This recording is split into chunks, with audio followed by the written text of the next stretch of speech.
السلام عليكم ورحمة الله وبركاته.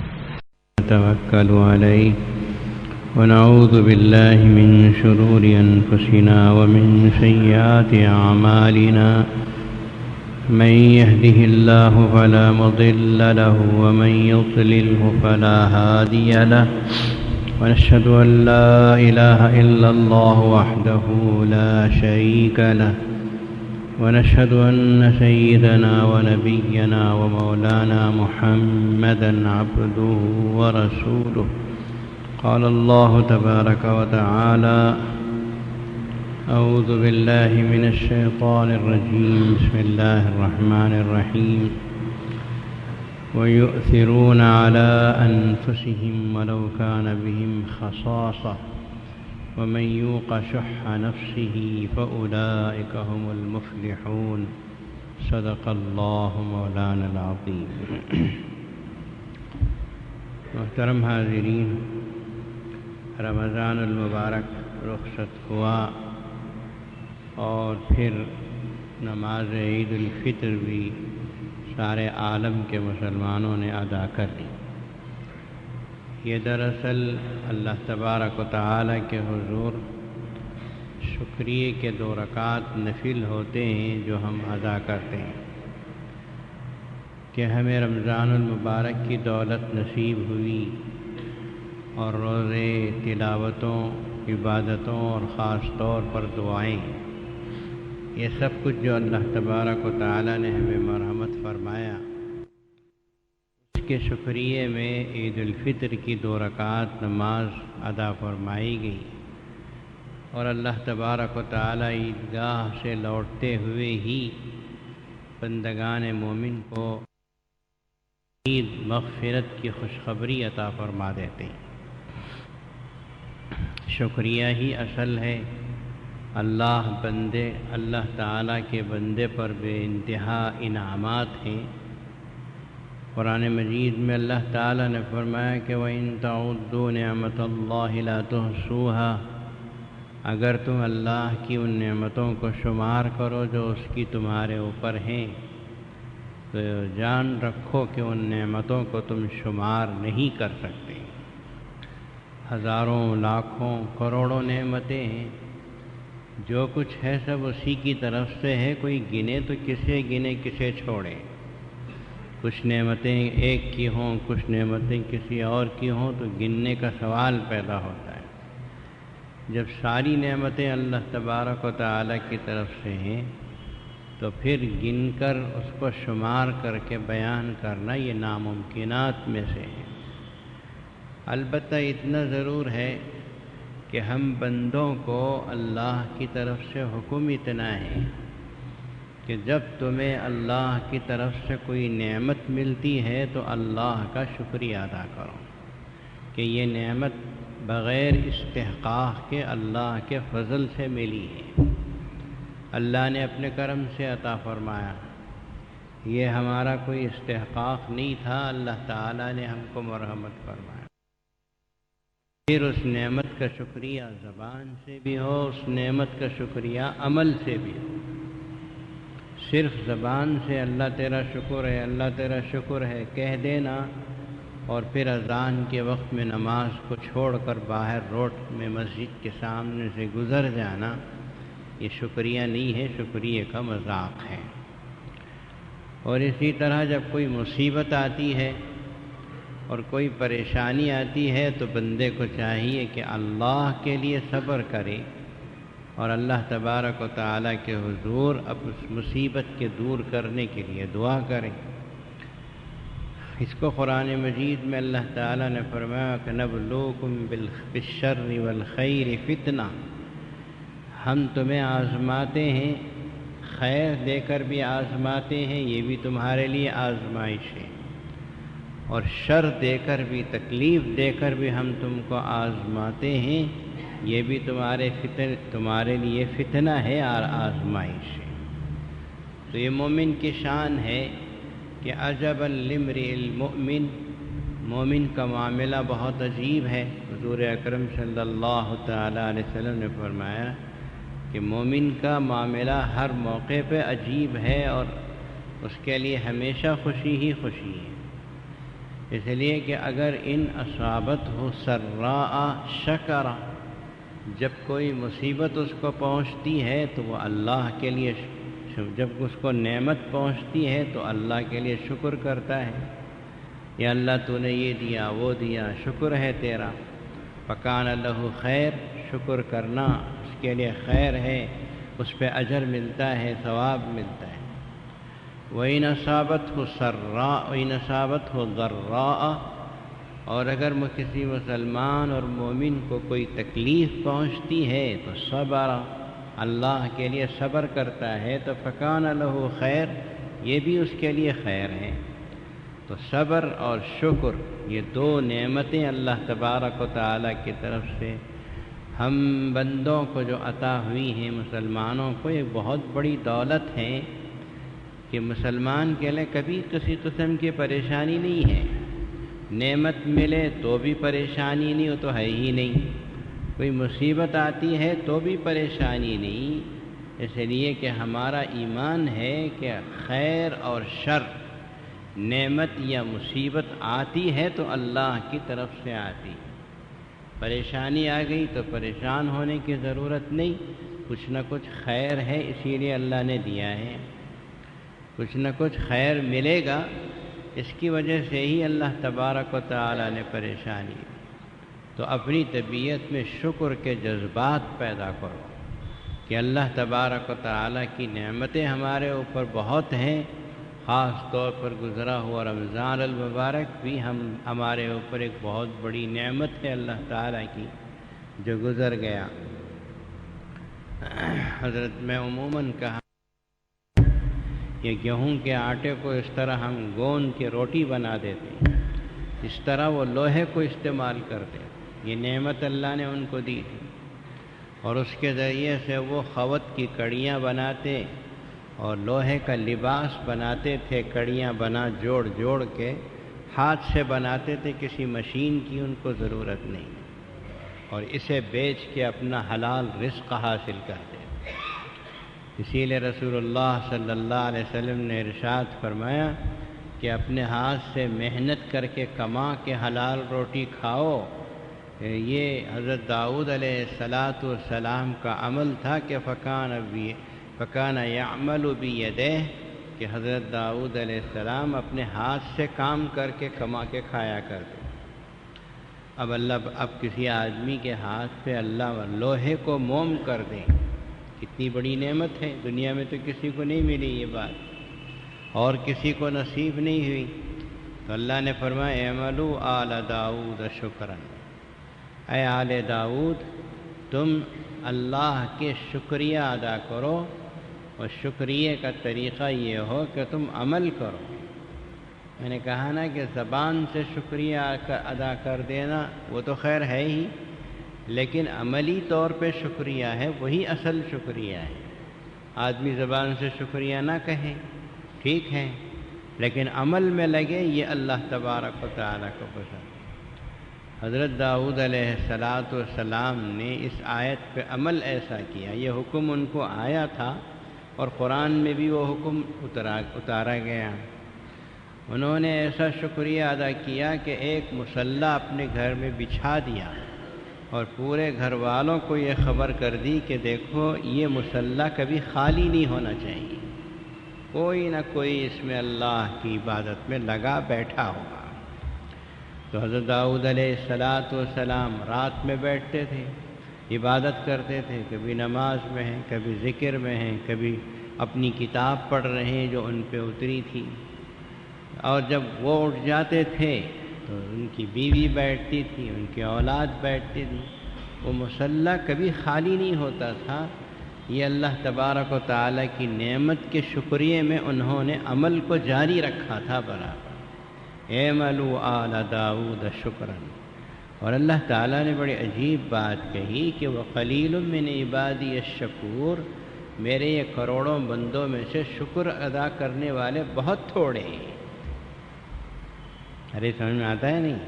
یہ شکایت ہے اللہ پاک کی قرآن مجید میں کہ وقلیل من عبادی الشکور، یوں تو ہم نے اپنے بندوں پہ کروڑوں نعمتیں دی ہیں، لیکن میرے بندوں میں شکر ادا کرنے والے بہت کم ہیں، یہ اللہ نے فرمایا۔ اسی لیے ایک حضرت عمر رضی اللہ تعالیٰ عنہ نے دیکھا کہ ایک آدمی طواف کر رہا ہے، اور طواف میں تو ہر قسم کی دعا مانگنی چاہیے۔ وہ آدمی دعا کر رہا تھا کہ یا اللہ مجھے ان تیرے تھوڑے سے بندوں میں شامل کر دے، تھوڑے سے بندوں میں شامل کر دے، عربی میں مانگ رہا تھا۔ حضرت سیدنا عمر رضی اللہ تعالیٰ عنہ نے پوچھا کہ تو کون سے تھوڑے بندوں کی بات کر رہا ہے، اور تو کیا دعا کر رہا ہے کہ یا اللہ مجھے ان تھوڑے سے بندوں میں شامل کر دے، کیا مطلب ہے اس کا؟ تو اس اعرابی نے، اس بدھو نے کہا کہ آپ نے عمر قرآن نہیں پڑھا؟ قرآن میں ہے وَقَلِيلٌ مِّنْ عِبَادِيَ الشَّكُورُ، میرے کروڑوں بندوں میں سے بہت تھوڑے بندے ہیں جو میرا شکر ادا کرتے ہیں۔ میں اللہ سے یہ مانگ رہا ہوں کہ اللہ مجھے ان تھوڑے سے بندوں میں شامل کر دے، یا اللہ مجھے ان تھوڑے سے بندوں میں شامل کر دے جو تیرا شکر ادا کرتے ہیں۔ یہ بہت بڑی چیز ہے کہ آدمی اللہ کی نعمتوں کا شکریہ ادا کرے۔ ہوتا یہ ہے کہ کوئی آدمی ہمارے اوپر کوئی 10 روپے کا احسان کر دے، یہ چائے پلا دے تو ہم بہت ممنون احسان ہو جاتے ہیں، اس کا شکریہ ادا کرتے ہیں، کہ اور پتہ نہیں کیا کیا طریقے سے اس کے سامنے جھکتے ہیں، جبکہ انسانوں کو احساس نہیں ہے کہ ایک چائے پلا دینا، 100 روپے دے دینا یہ معمولی چیز ہے۔ کروڑوں نعمتیں دینے والا پاک پروردگار وہ کتنے بڑے شکریہ کا مستحق ہم ہیں۔ تو اس لیے شکر ادا کرو، لئن شکرتم لأزیدنکم، اگر تم شکر کرو گے تو ہم تمہاری نعمتوں کو اور بڑھائیں گے۔ یہ اللہ تعالیٰ کا قرآنی وعدہ ہے، قرآن میں وعدہ ہے، تو تمہاری نعمتوں کو بڑھائیں گے ہم۔ شکر کرو، نعمتیں بڑھتی چلی جائیں گی۔ وَلَئِن كَفَرْتُمْ إِنَّ عَذَابِي لَشَدِيدٌ، اور اگر ناشکری کرو گے تو پھر تو میرا عذاب بڑا سخت ہے کہ میں نعمتوں کو کیسے چھین لیتا ہوں تم کو پتہ بھی نہیں چلے۔ تو ایک تو یہ ہے کہ عید الفطر کے موقع پر اور پھر یہ رمضان المبارک کے موقع پر جو گزر گیا، ہماری طبیعتوں میں شکر کا جذبہ ہونا چاہیے۔ اور دوسری چیز یہ ہے کہ رمضان المبارک کے بارے میں آپ حضرات نے سنا کہ یہ غم خواری کا مہینہ ہے، یہ مہینہ دوسروں کے دکھ درد کو بانٹنے کا مہینہ ہے، یہ مہینہ دوسرے لوگوں کو پریشان زدہ دیکھ کر، پریشانی میں دیکھ کر ان لوگوں کی پریشانی کو دور کرنے کا موقع ہے۔ اللہ تعالیٰ نے مالدار لوگوں کو بھوکا رکھوایا روزہ رکھا کر، تاکہ ان کو پتہ چلے جن لوگوں کے پاس دولت ہے، نعمتیں ہیں اور خوب کھانے کے لیے مرغن غذائیں ہمیشہ موجود ہوتی ہیں، اللہ پاک نے حکم دیا کہ روزہ رکھو۔ جب روزہ رکھتے ہیں تو دوپہر کے بعد بھوک کا احساس ہوتا ہے، پیاس معلوم ہوتی ہے، تو پتہ چلے گا کہ جن لوگوں کو اللہ نے کچھ بھی نہیں دیا ہے وہ لوگ بھوکے کیسا رہتے ہیں۔ تو یہ غمخواری کا جذبہ پیدا ہوتا ہے، دوسروں کی پریشانی کو سمجھنا، دوسروں کی بھوک مٹانا، دوسروں کے غم کو دور کرنا، یہ اسلام میں بہت بڑی عبادت ہے۔ یہ اسلام میں اتنی بڑی عبادت ہے کہ نبی کریم صلی اللہ تعالیٰ علیہ وسلم نے ارشاد فرمایا کہ جو کوئی مسلمان اس دنیا میں کسی مسلمان کی پریشانی کو دور کرتا ہے، اللہ تبارک و تعالیٰ قیامت کے دن اس کی پریشانی کو دور فرمائیں گے، جہاں کوئی کسی کی پریشانی کو دور نہیں کر سکتا سوائے اللہ کے۔ تو یہاں آپ نے ایک غریب کی پریشانی کو دور کر دیا، آپ نے قیامت کے دن اپنے لیے سند بنا لی کہ آپ کی قیامت کی پریشانیاں اللہ تبارک و تعالیٰ دور فرمائیں۔ اور پھر ایسا آگے بھی ہے، حدیث میں ہے، لمبی حدیث ہے کہ کسی نے کپڑا پہنا دیا تو اللہ اسے جنت کا جوڑا پہنائیں گے، کسی نے کسی پیاسے کو پانی پلا دیا، اللہ اسے میری حوض کوثر سے جام پلائیں گے۔ ایسا رسول اللہ صلی اللہ علیہ وسلم نے بڑی تفصیل سے بیان فرمایا۔ ہم لوگ ایسے ہیں، اللہ ہمیں معاف کرے، کہ ہم اپنے گھروں میں، اپنے بنگلوں میں مگن ہوتے ہیں اور ہمیں پتہ ہی نہیں چلتا کہ ہمارے پڑوس میں کوئی آدمی بھوکا ہے، کوئی پیاسا ہے یا نہیں، یا ہمارے محلے میں کوئی آدمی بھوکا اور پیاسا ہے یا نہیں، پتہ ہی نہیں چلتا، اور لوگ اپنے آپ میں مگن ہیں، اپنے گھروں میں ہیں، اپنے آرام اور راحت و تعیش کے ساتھ زندگی گزارتے ہیں، جبکہ رسول کریم صلی اللہ تعالیٰ علیہ وسلم نے ارشاد فرمایا کہ وہ شخص مومن نہیں، وہ شخص مومن نہیں، وہ شخص مومن نہیں۔ کون یا رسول اللہ، کون مومن نہیں؟ کس کے بارے میں آپ فرما رہے ہیں؟ تو اللہ کے نبی صلی اللہ علیہ وسلم نے فرمایا وہ شخص مومن نہیں جو خود تو پیٹ بھر کر کھا کر سو جائے اور اس کا پڑوسی بھوکا، اس کے پڑوس میں کوئی شخص بھوکا سو رہا ہے، اسے خبر لینے کا تک موقع نہیں، اور یہ تو پیٹ بھر کے ڈکار لے کے سو گیا۔ ایسا شخص کے ایمان کا اعتبار نہیں ہے۔ یہ رسول کریم صلی اللہ علیہ وسلم کی سند ہے۔ یاد رکھیں، حدیث پاک سے پتہ چلتا ہے کہ آس پاس کی خبر رکھو، دوسرے مسلمانوں کی خبر رکھو، دوسرے انسانوں کے بارے میں پتہ چلے، اور مدد کرتے وقت میں، کھلاتے پلاتے وقت میں مذہب کو نہیں دیکھو کہ مسلمانوں کو ہی کھلاؤں گا، غیر مسلم کو نہیں کھلاؤں گا، غیر مسلم مرتا ہے تو مرنے دو۔ یہ اسلام نہیں سکھاتا، یاد رکھیے۔ اسلام تو ہر ایک کی تکلیف کے بارے میں کہتا ہے کہ بھوکا مسلمان ہے، بھوکا کافر ہے، ننگا مسلمان ہے، ننگا کافر ہے، سب کی پریشانیوں کو دور کرو۔ اللہ جیسے بغیر فرق کے انسانوں کی مدد کرتے ہیں، فرعون کو بھی کھلاتے ہیں، دشمن کو بھی کھلاتے ہیں، یہی مسلمانوں کا اخلاق ہونا چاہیے کہ تخلقوا باخلاق اللہ، اللہ کے اخلاق کو اپناؤ۔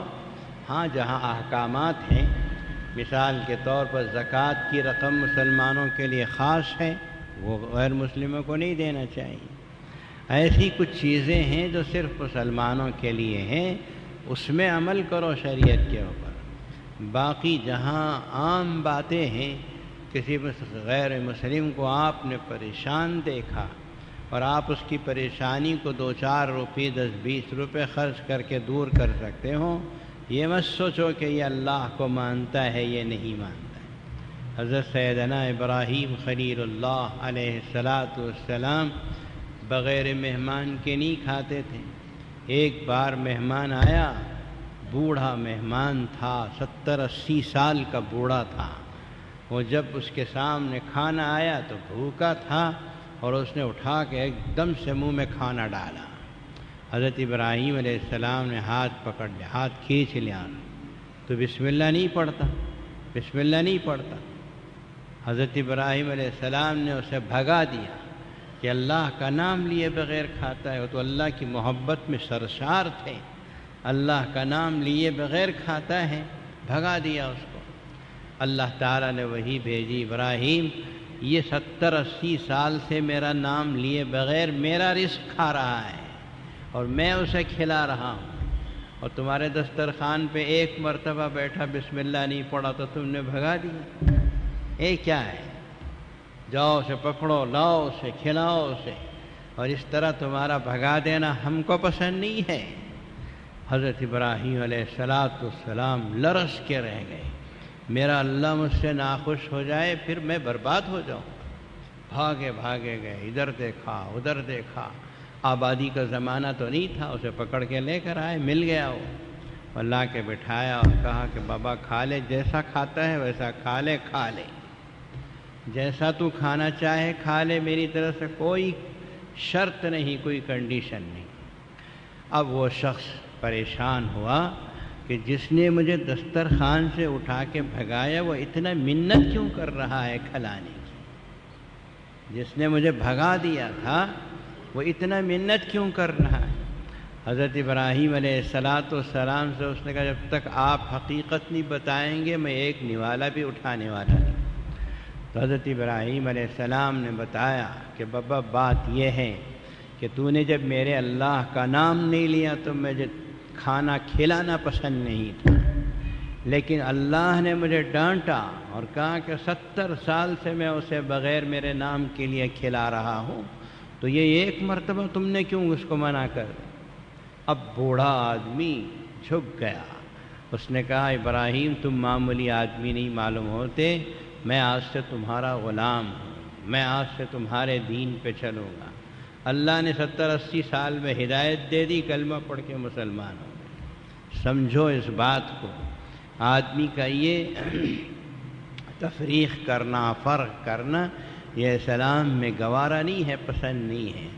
جہاں مسائل آتے ہیں وہ الگ بات ہے۔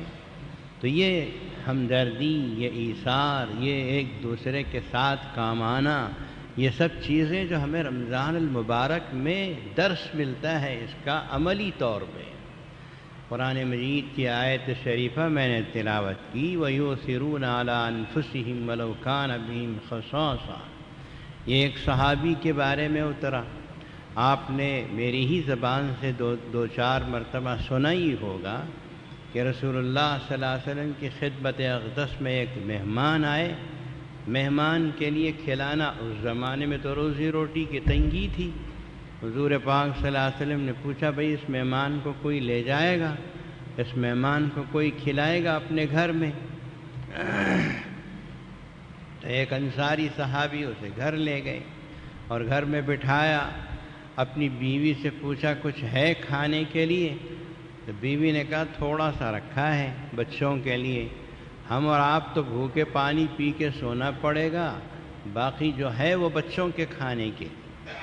تو انصاری صحابی نے کہا کہ بچوں کو بہلا کے سلا دو اور جو ہے وہ دسترخوان پہ رکھ دو، اور تم بھی چراغ کو درست کرنے کے بہانے چراغ بجھا دو، میں بیٹھوں گا۔ چراغ بجھ گیا تو سلگانا آسان نہیں تھا اس زمانے میں بیٹھوں گا، میں کھاؤں گا نہیں، صرف منہ چلاؤں گا اور مہمان کو پورا کھانا کھلا دوں گا، تھا ہی اتنا کہ ایک آدمی پیٹ بھر سکے۔ اب یہ انصاری صحابی اپنی بیوی سے بات کر رہے ہیں، بیوی بچوں کو سلا رہی ہے، دسترخوان پہ جتنا رکھا ہے وہ رکھا ہے، اور دسترخوان پہ جیسے ہی بیٹھے تو چراغ کو درست کرنے کے بہانے وہ بجھ گیا، اندھیرا ہو گیا۔ اب یہ انصاری صحابی ہاتھ بیٹھے ہیں، منہ چلا رہے اور وہ مہمان کھا رہا ہے۔ اب کوئی نہ دیکھ رہا ہو اس انصاری کا عمل، اندھیرا ہو گیا ہو اور سب کچھ چھپ گیا ہو، اندھیرے میں تاریکی میں چھپ گیا ہو، کوئی انسان دیکھے نہ دیکھے، وہ پاک پروردگار کی آنکھوں سے تو کوئی چھپی ہوئی چیز نہیں ہے، وہ عالم الغیب والشہادہ ہے، اندھیرے میں بھی دیکھتا ہے، دل کے نہا خانے میں بھی دیکھتا ہے، کوئی چیز اس پہ پوشیدہ نہیں۔ اللہ تبارک و تعالیٰ کو یہ بات اتنی عجیب لگی، اتنی پسند آئی کہ قرآن مجید میں آیت اتار دی کہ وَيُؤْثِرُونَ عَلَىٰ أَنفُسِهِمْ وَلَوْ كَانَ بِهِمْ خَصَاصَةٌ، یہ لوگ ایسے ہیں کہ اپنے ضرورت کو ایک طرف رکھ دیتے ہیں اور اپنی بھوک کو ایک طرف رکھ کر دوسروں کے لیے ایثار کرتے ہیں، دوسروں کے لیے قربانی کا جذبہ پیش کرتے ہیں، دوسروں کو کھلاتے ہیں، پلاتے ہیں۔ آیت شریفہ رحمت للعالمین صلی اللہ علیہ وسلم پر اتری۔ صبح کو انصاری صحابی تشریف لائے تو اللہ کے نبی نے فرمایا کہ تم نے کیا کر دیا، رات کو کون سا عمل کر دیا کہ تمہاری وجہ سے آسمانوں میں فرشتوں میں کھلبلی مچ گئی، اور اللہ تبارک و تعالی نے جبریل امی علیہ السلام کے ذریعے سے آیت اتار دی کہ یسرون علی انفسہم ولو کان بہم خصاصہ۔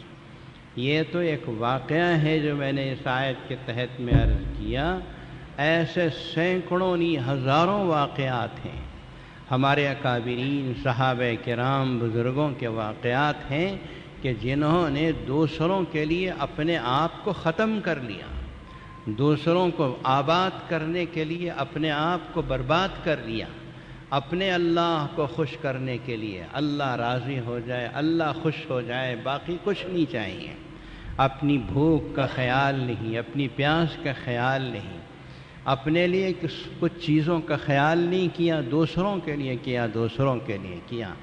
ارے بھائی، دراصل بات ہی یہی ہے کہ ایثار اور قربانی جسے کہتے ہیں اس کا درس اللہ تبارک و تعالیٰ نے رمضان المبارک میں دیا، اور آپ نے فرمایا ہوا شہر المواسات، یہ مہینہ غمخواری کا مہینہ ہے۔ دوسروں کا غم بانٹنا سیکھو، دوسروں کو کھلانا سیکھو، خود بھوکے رہ کے دوسرے کے پیٹ بھر کر خوشی منانا سیکھو۔ یہ معمولی بات نہیں ہے، یہی تو اسلام سکھاتا ہے۔ خود بہت ڈکار لے کے کھا گئے، اتنا بڑا پیٹ بنا لیا اور اتنا موٹے ہو گئے، تازے ہو گئے، دوسروں کا کوئی خیال نہیں۔ یہ زندگی جانوروں کی زندگی ہے، کسی مومن کی زندگی نہیں ہے۔ تلخ نوائی کے لیے معذرت خواہ ہوں، یہ کسی انسان کی نہیں بلکہ جانور کی زندگی ہے جو چھین چھین کے کھاتا ہے۔ جانوروں کو آپ نے دیکھا ہوگا، کتوں کو آپ نے دیکھا ہوگا کہ جب ان کے پاس گوشت ڈالا جاتا ہے تو ہر ایک اپنا زیادہ حصہ بنانے کی کوشش کرتا ہے، وہ اپنی فطرت سے مجبور ہے۔ لیکن انسان کی فطرت ایسی بن جائے، یہ ہمارے اللہ کو پسند نہیں، ہمارے آقا محمد عربی صلی اللہ تعالیٰ علیہ وسلم کو پسند نہیں۔ کھلانا سیکھو، پلانا سیکھو، دوسروں کا دکھ درد بانٹنا سیکھو۔ یہی تو رمضان المبارک میں ہم کو درس دیا گیا تھا۔ تو یؤثرون علی انفسہم ولو کان بہم خصاصہ، حکم دیا کہ صدقہ فطر کو نماز عید الفطر کو جانے سے پہلے ادا کرو۔ آپ نے صدقہ فطر نہیں دیا، پھر کیسے عیدگاہ کو آ گئے؟ کس نے آپ کو آنے کی اجازت دی عید الفطر میں؟ ایسا مسئلہ ہوتا کہ عید الفطر ادا کر کے کوئی چٹھی لی جائے اور اسے لے کے عیدگاہ کو آیا جائے، تب پتہ چلتا کہ کتنے لوگ صدقہ فطر دے رہے ہیں اور کتنے لوگ غریبوں کی عید کا سامان کر رہے ہیں اور کتنے لوگ یوں ہی کپڑے پہنے ہوئے، شیروانی پہنے ہوئے چلے آ رہے ہیں۔ جب پتہ چلتا ٹکٹ لے کے آنا ہے تب پتہ چلتا۔ لیکن اللہ کے پاس کوئی چیز پوشیدہ نہیں ہے، اللہ کے نظروں سے کوئی چیز چھپی نہیں ہے۔ کس نے ادا کیا وہ پا لیا، اور جس نے ادا نہیں کیا وہ محروم رہ گیا۔ اب اگر کوئی آدمی صدقہ فطر کی 35 روپے کی رقم دینا چاہے، اللہ قبول کرنے والے نہیں ہیں ان سے، گیا وقت، نکل گیا ہاتھ سے۔ جو چیز چلی گئی وہ پھر آپ کو واپس ملنے والی نہیں۔ جیسے عید الاضحیٰ کے موقع پہ قربانی کے 3 دن گزرنے کے بعد کیا؟ صدقہ کرو اس کی رقم کو، اور یہ امید مت رکھو کہ قربانی کا جو اجر ہوتا تھا وہ ملے گا۔ جو چیز نکل گئی وہ کبھی واپس نہیں آئے گی۔ تو میرے بھائیو، ایثار کی طبیعت پیدا کرو، قربانی کی طبیعت پیدا کرو۔ یہ وہ عمل ہے کہ جس کے ذریعے سے ہندوستان جیسے ملک میں ہم غیروں کا دل جیت سکتے ہیں، غیروں کو اپنا غلام بنا سکتے ہیں۔ آج مسلمان مفاد پرست ہو گیا، آج مسلمان غرض پرست ہو گیا، مسلمان اپنا بنانے کی کوشش میں ہے، دوسرا کچھ بھی ہو جائے۔ مسلمانوں کے مارکیٹ میں، مسلمانوں کی جہاں دکانیں ہیں، وہاں آپ دیکھ سکتے ہیں کہ ہر مسلمان اپنی دکان چمکانے کی فکر میں رہتا ہے۔ اسی طرح محلوں کے اندر آپ چلے جائیے، مسلمان اس فکر میں رہتا ہے کہ میرے گھر کا سامنے کا حصہ پاک ہو، میرے گھر کا کچرا دوسرے کے گھر کے سامنے پڑ جائے تو پڑ جائے، میرا گھر پاک ہو جائے، میرا گھر صاف رہے۔ میں اپنے اندر کا گھر کا جھاڑ جھوڑ کر لے جا کے دوسرے کے گھر کے سامنے کچرا ڈالاتا ہوں، اس لیے کہ وہ گھر کا دروازہ ابھی کھلا نہیں ہے، اس نے دیکھا نہیں تو اس گھر کے سامنے ڈال کے آ گیا۔ چھوٹی سی بات ہے، لیکن ہو رہا نہیں، ہو رہا ہے، ہو رہا ہے، ہم جانتے ہیں۔ میں بھی تو اس دنیا میں رہتا ہوں، میں بھی مسجد سے باہر ایک محلے میں رہ چکا ہوں۔ جھاڑ کر دوسروں کے گھروں کے سامنے لا کے ڈال دیتے ہیں اور جلدی سے بھاگ جاتے ہیں۔ اتنے بڑا کچرے کا پوٹلی لا کے دوسرے کے گھر کے سامنے رکھ کے چلے گئے۔ میرا گھر پاک ہو گیا، میرے گھر کا سامنے کا حصہ پاک ہے۔ میرے بھائیوں، پکی بات ہے، اللہ کے گھر میں بیٹھ کر میں عرض کرتا ہوں، یہ کوئی مسلمانی نہیں ہے۔ مسلمانی صرف یہ سمجھنا کہ میں نماز پڑھ رہا ہوں، داڑھی چھوڑے ہوئے ہوں، اتنی لمبی شیرپانی پہنے ہوئے ہوں، یہ مسلمانی ہے۔ نہیں یہ مسلمانی نہیں، وہ کیریکٹر پیدا کرو، وہ اخلاق پیدا کرو جو اللہ کے رسول نے پیدا فرمانے کی کوشش کی ہے، حکم دیا ہے۔ وہ ایثار اور قربانی کے جذبات کو پیدا کرو۔ اس کے ذریعے سے ہی ایک مسلمان حقیقی طور پر مسلمان بن سکتا ہے۔ کیا مطلب ہے اس کا کہ رسول اللہ صلی اللہ علیہ وسلم نے فرمایا المسلم من سلم المسلمون من لسانہ ویدہ، مسلمان وہ ہے جس کی زبان و ہاتھ سے دوسرے کو تکلیف نہ پہنچے۔ اب تکلیف پہنچانے کے کئی طریقے ہیں۔ اپنا کچرا دوسرے کے گھر کے سامنے ڈال دینا بھی تو تکلیف پہنچانا ہی ہے۔ آپ کے گھر کے پڑوسی بھوکا ہے اور اس کے پاس کچھ بھی حاصل نہیں ہے، اور آپ بھوکے اور آپ پیٹ بھر کے کھا کے ڈکار لے کے سو جاتے ہوں، تو ایک طرف تو رسول اللہ صلی اللہ علیہ وسلم کے حدیث کے خلاف ہوا، اور دوسری طرف آپ کو پڑوس کا کچھ خبر نہیں ہے، اس کا بھی آپ کو جواب دینا پڑے گا۔ حضرت شیخ علیہ الرحمٰن نے لکھا ہے کہ ایک صاحب حج کے جانے کے لیے پیسے جمع کرتے ہیں۔ اس زمانے میں تو پیسوں کا جمع کرنا کوئی آسان نہیں تھا، بہت سالوں سے انہوں نے تھوڑا کر کے جمع کیا، پیسہ جمع کیا، اور جمع کر کے انہوں نے حج کرنے کا ارادہ کر کے لوگوں میں اعلان کر دیا کہ ہم حج کو جا رہے ہیں۔ لوگ بہت خوش ہوئے۔ پہلے پوری آبادی میں ایک آدمی حج کرتا تھا۔ ہمارے بچپن میں ہم نے دیکھا کہ ہمارے گاؤں 10 گاؤں میں ایک حاجی ہوا کرتا تھا۔ وہ تو اب اللہ نے کرم کیا کہ ہر گاؤں سے 10 20 جا رہے ہیں۔ کوالٹی ختم ہو گئی، کوانٹٹی بڑھ گئی ہے، مقدار بڑھ گئی ہے، لیکن عمدگی ختم ہو گئی حج کی۔ تو حج کو جانے کا اعلان کر دیا، لوگوں نے دعوتیں دیں، دعوتیں کھا لی۔ اب اندازہ لگاؤ کہ آدمی کئی جگہ دعوت کھا لے، شال اوڑھ لے، پھول کا ہار ڈال لے، دعوتیں سب ہو گئیں۔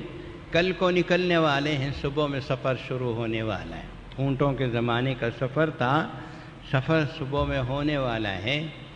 رات کو ان کو کسی کے رونے کی آواز آئی۔ تھے اللہ والے، باہر نکلے، تلاش کیا کون رو رہا ہے۔ پتہ چلا کہ کوئی دور کا آدمی نہیں، اپنے پڑوس میں کوئی آدمی رو رہا ہے۔ جا کے دروازہ کھٹکھٹایا، میرے پڑوس میں کوئی روئے، ظاہر ہے میرے ہی گھر میں رونے کے برابر ہے۔ میرے پڑوس میں اگر کوئی روئے، 40 گھروں تک پڑوسی ہے، یاد رکھو۔ میرے گھر کے پڑوس میں کوئی رو رہا ہے، دروازہ کھٹکھٹایا تو وہاں رونے کی آواز بند ہوئی، دروازہ کھلا، ایک صاحب باہر آئے، انہوں نے کہا کہ کیا بات ہے؟ پوچھا کیوں تمہارے گھر سے رونے کی آواز کیوں آ رہی؟ انہوں نے تو پہلے تو ٹال مٹول کیا، بہانہ بنایا۔ جب انہوں نے قسم دے کر بات پوچھی تو انہوں نے کہا کہ دیکھو میرا 3 دن سے فاقہ ہے اور میرے بچے بھوکے ہیں، ہمارے گھر میں کچھ نہیں ہے کھانے کے لیے۔ میرے بچے بھوک و پیاس کی وجہ سے، بڑے تو برداشت کر لیتے ہیں، بچے کہاں برداشت کرتے ہیں؟ تو میرے بچے رو رہے تھے، پریشان تھے، اس وجہ سے یہ آواز تمہارے کانوں میں آئی۔ اب ان صاحب نے جو حج کے لیے پوری طرح تیار ہو کے لوگوں میں اناؤنس ہو چکا تھا کہ فلاں صاحب حج کو جانے والے ہیں، اب اگر ایسے آدمی کو ویزا نہ ملے اس زمانے میں تو وہ کس طرح منہ چھپائے پھرتا ہے، آپ جانتے ہیں۔ اس زمانے میں ویزے کی بات نہیں تھی، پیسہ جماؤ جاتے رہو، قصہ ختم۔ ویزا کہاں کا ویزا، آرام سے جاتے تھے لوگ۔ تو ان صاحب نے، ان اللہ والے صاحب تھے، انہوں نے کہا کہ اچھا ایسی پریشانی ہے، تم نے مجھے بتایا کیوں نہیں، تم نے میری اپنی پریشانی کا ذکر کیوں نہیں کیا؟ بہت ناراض ہوئے، اپنے گھر گئے اور لا کے وہ ساری پونجی جو انہوں نے حج کے لیے جمع کی تھی لا کے ان کے ہاتھ میں دے کے کہا کہ بابا اس پیسے کو رکھو، فوری طور پہ کچھ نہ کچھ خرید کے بچوں کو کھلاؤ اور تم بھی کھاؤ، اور کل سے کچھ نہ کچھ کاروبار کرو تاکہ تمہارے گھر میں کبھی اس طرح کے رونے کی آواز نہ آئے۔ دوسرے دن لوگ گھر میں جمع ہوئے کہ فلاں صاحب حج کو جا رہے ہیں، چلو رخصت کریں گے، گاؤں سے باہر جا کے رخصت کر کے آتے۔ انہوں نے کہا بابا ہم حج کو نہیں جا رہے، ہمارا سفر کینسل ہو گیا۔ ہمارا سفر کینسل ہو گیا. لوگ تعجب میں مبتلا ہو گئے کہ ایک آدمی جانے والا کیسے، لیکن بتایا کچھ نہیں. ہاں یہ ہے اصل. ہم لوگ تو ڈھنڈورا پیٹتے ہیں کہ میں نے یہ کیا، میں نے وہ کر دیا، یہ کر دیا، بتایا کچھ نہیں. بات آئی گئی ختم ہو گئی. لوگوں کو بولتے بولتے بھائی میرا ارادہ نہیں ہے، بس کیا وجہ ہے؟ کچھ نہیں، کچھ بھی وجہ نہیں، بس میں نہیں جانا چاہتا. کوئی زبردستی. یہاں تک کہ حج کا موسم ختم ہو گیا. لوگ جب واپس آئے تو جتنے حاجی اطراف و اکناف کے آئے تھے انہوں نے ان سے مل کے کہا کہ میں نے تم کو عرفات میں ملا تھا، تم سے بات کیا تھا، آپ کو یاد ہے؟ اب یہ پریشان کہ میں عرفات کہاں گیا، مزدلفہ کہاں گیا، میں مینا میں کہاں ٹھہرا، خیمے میں ملا، کعبۃ اللہ کے طواف کے وقت میں ملا، کہاں ملا میں ان سے؟ لوگ کہہ رہے ہیں مجھے نے پڑوسی کے ساتھ جو سلوک کیا تھا وہ اللہ کو اتنا پسند آیا، اتنا پسند آیا کہ ایک فرشتہ رہے گا. اس پہ سوچو. میں بولنا نہیں چاہتا کچھ. یہ اثار ہے، یہ قربانی ہے، یہ جذبات ہیں، یہ ایسی چیزیں ہیں کہ اس کا نعم البدل دنیا میں نہیں ہے، اوپر ہی ملے گا. اللہ تبارک و تعالی نے یہ ایسی چیز رکھ دی ہے کہ جس کسی مسلمان کو اس طرح کے عمل کی توفیق ہو جائے وہ کہا جائے گا کہ اس نے رمضان المبارک سے سبق سیکھ لیا. ورنہ تو بھوکے رہ گئے، روزے رکھ لیے، اور پھر اس کے بعد عید الفطر